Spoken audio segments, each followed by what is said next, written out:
Assalamu alaikum wa rahmatullahi wa barakatuh. Mo kí wa ní kíkí àlàáfíà ìkẹ́ Ọlọ́run àánú Ọlọ́run kó máa bá ẹnìkankan wa gbé. Láti bí ọjọ́ díẹ̀ sẹ́yìn làwọn èèyàn ti ń drop message fún mi.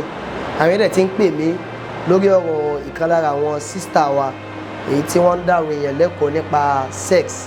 Àwọn èèyàn ní ọ̀rọ̀ náà ti ń kọjá ibi táwọn lérò pé ó yẹ ká wà fà ká sọ̀rọ̀ sí. Ìgbàdémi náà dẹ̀ follow ọ̀rọ̀ náà, mo rí wípé ọ̀rọ̀ náà ti ń kọjá ibi tá a fi sí.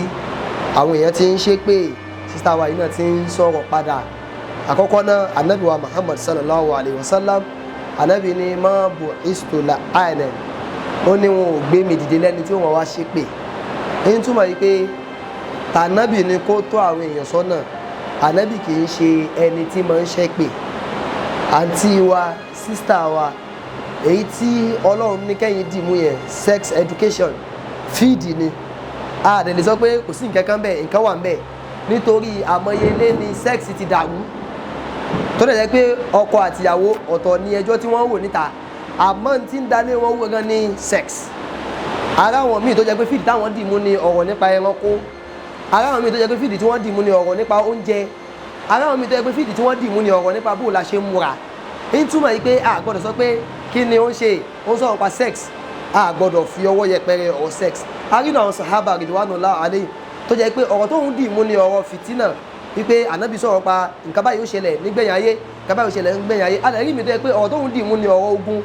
Adẹ̀rí mi náà sábà tẹ́ pé ọ̀rọ̀ tó ń dìmú òun náà ni ọ̀rọ̀ súnà, ọ̀rọ̀ tó ń dìmú ni ọ̀rọ̀ hajj, ọ̀rọ̀ tẹ́lẹ̀ mi dìmú ni ọ̀rọ̀ àwẹ̀. Nítorí ẹgbẹ́ bọ̀dí máa ń di fíìdì oríṣiríṣi mú ni tó jẹ́ pé a dẹ̀ máa good in that field. But in táwa try láti sọ òun náà ni pé gbogbo fíìdì tá a bá wà pátá, Al-Qur'an jẹ́ kó yé wa pé kuntum ummatan wasata, ẹ gbọ́dọ̀ jẹ́ ìjọ tí ó wà ní àárín méjì. Kí wọ́n ṣe Qur'an nìkan, even Bible náà confirm yìí pé a gbọ́dọ̀ ṣe àṣe ètò, a dẹ̀ gbọ́dọ̀ ṣe àṣejù. Eléyìí jẹ́ ká mọ̀ yìí pé gbogbo tá a bá fẹ́ ṣe pátá náà ká wà níwọ̀n tún wọ́n sí. Àwọn àfáà tá à ń preach náà a gbọ́dọ̀ mọ pín náà. Bákan náà túwèé a gbọ́dọ̀ sọ fún àwọn pé kọ́ tún mú ẹ̀sìn ní ọwọ́ yẹ̀bẹ́kẹ́. Eléyìí jẹ́ kí á mọ̀ yìí pé tá a bá fẹ́ ṣe pátá ká ṣe níwọ̀n tún wọ́n sì. Tọ́wọ́ bá ti ń débi wípé ǹjẹ́ o ti dó okó mẹ́ta rí lẹ́ẹ̀kan náà, ǹjẹ́ o ti dó okó méjì rí lẹ́ẹ̀kan náà, irú ìyẹn ó dà gẹ́gẹ́ bí aburú tó wà ní ìpamọ́ tá a wá ń polówó ẹ̀ síta. Nítorí wípé a rí inú ẹlòmíì tó jẹ́ wípé in tó gbọ́ yẹn láti wò pé ẹ jẹ́ lọ confirm kíní yẹn kí n wo bó ṣe rí. Kódà ìkan lára àwọn àfáà wọn jẹ́ kó yé wa wípé àfáà gbọ́dọ̀ ṣọ́ra níbi ìmọ̀ ròyìn aburú, nítorí wípé òun á lóun fẹ́ ròyìn aburú ni àwọn èèyàn padà tó wà lọ ṣaburú yẹn lẹ́yìn. Lápèjúwe mò ń ṣe wá sí lọ́wọ́ wọn á ní kódà hòtẹ́ẹ̀lì kan wà ní Ògìjó, tẹ́ bá dé hòtẹ́ẹ̀lì náà báyìí àwọn obìnrin ń jó ní òhò ni, àdírẹ́sì hòtẹ́ẹ̀lì náà rèé.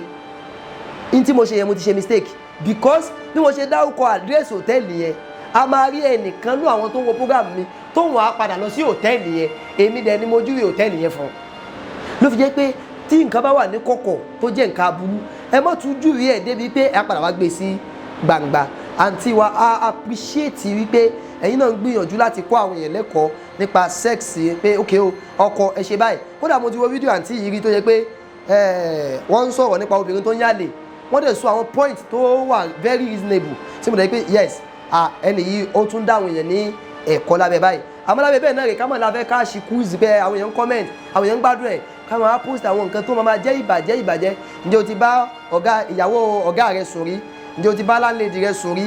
Ǹjẹ́ o ti bá landlord rẹ? Wọ́n àwọn nǹkan báyìí tó jẹ́ wípé àwa náà ò ní fẹ́ kí wọ́n ṣe fún wa, a dẹ̀ ní fẹ́ kọ́ ọmọ wa ṣe, tàbá rí tọ́mọ wa ṣàmàlẹ́ ọmọkọ́mọ ni ọmọ yìí. Tó bá rí bẹ́ẹ̀ ká kú tọ́jú nǹkan bàjẹ́ pamọ́ sí kọ̀rọ̀. Yìí tá a fi ń dáwọ̀ ẹ̀lẹ́kọ̀ọ́ nípa sex yẹn òní ká gbájúmọ́, ká dẹ̀ mọ́ sọ di ọ̀rọ̀ ẹ̀sìn wípé àwọn mùsùlùmí kan attack mi, kìrìsìtẹ́nì kan attack mi. No, muslim tó bá mọ̀ pé ẹ̀sìn òun yé òun á ṣàlàyé ní tó bá yẹ kó ṣàlàyé fún oníkálukú. A ní gbé ẹnì kankan ṣé pé a dẹ̀ mọ̀ wípé Ọlọ́run ní ó dájọ́ oníkálukú wa. Ní tá à ń pè wá sí náà lákìyèsí òun náà ni pé ká ṣe kinní yẹn níwọ̀n tún wọ́n sì, ká má fi torí bó ti dùn tó báyọ̀ ṣe ń kọ́mẹ́ǹtì tó ká wá fọ́ gbogbo ẹ̀ lójú yẹnyẹn pé kò sí ẹnìkan tí ò ní láǹfààní dáadáa rẹ̀, pẹ̀lẹ́sẹ̀ nìkan tá à ní rí pé ibi tó kù sí rẹ̀ nígbà bá kù tó bá ti lé ìbá yìí ó kù díẹ̀ káàtó báyìí, ẹ jẹ́ ká amẹ́ndì ibẹ̀ yẹn. Mú dẹ̀ wá mùsùlùmí náà ó dá mi lójú pé tí fídíò yìí bá dọ́dọ̀ àǹtí náà àwọn náà ó gbọ́, wọ́n dẹ̀ reason pẹ̀lú tí a sọ, ọ̀rọ̀ Ọlọ́run la sọ, àbú ebu.